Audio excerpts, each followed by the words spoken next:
Villuvõitlused. Jutustus Eesti vanast ajast. Esimene peatükk.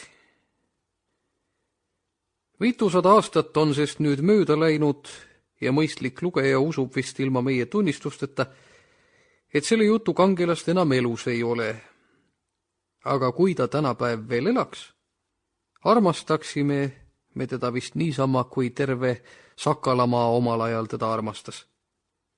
Vaenlasi ei võinud tema lõigu pärast ollagi, ja kui neid siiski juhtus olema, siis võisid need ainult inimesed olla, kes tema sõpruse väärilised ei olnud. Kõik vanad sõnumid on Sepp Villu kiitust täis. Kõik tunnistavad järeletegemisväärse ühtlusega, et Sepp Villu kõige priskem, jumekam, tugevam, ausam ja rõõmsam mees kogu Viljandimaal olnud.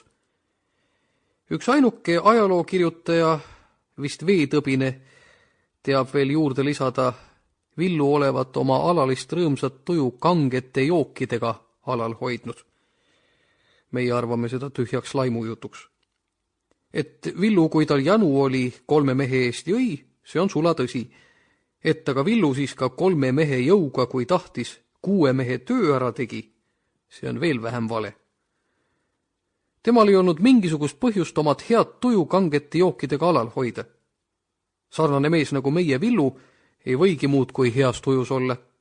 Mõtelgi ise, mees sündimisest saadik terve kui kala vees, peale 6 jala pikk, keha nagu tamme tüvi, käsivõrred päris karukäpad, reied kui sambad, juuksed, küpse rukkiväli, nägu rõõsk ja hästi joones, silmad lahked ja sügavad kui suvine taevas.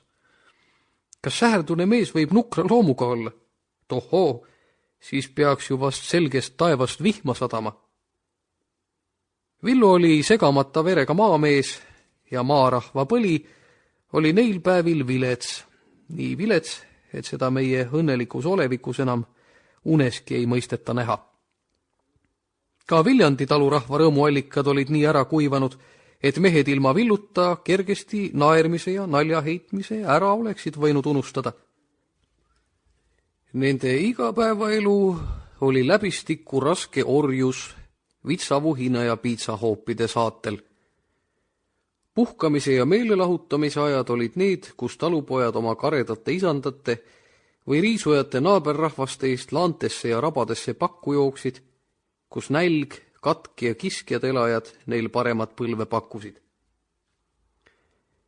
Kas see ime on, et niisugusel ajal inimeste naljasooned kuivasid ja naeruriistad Sample complete.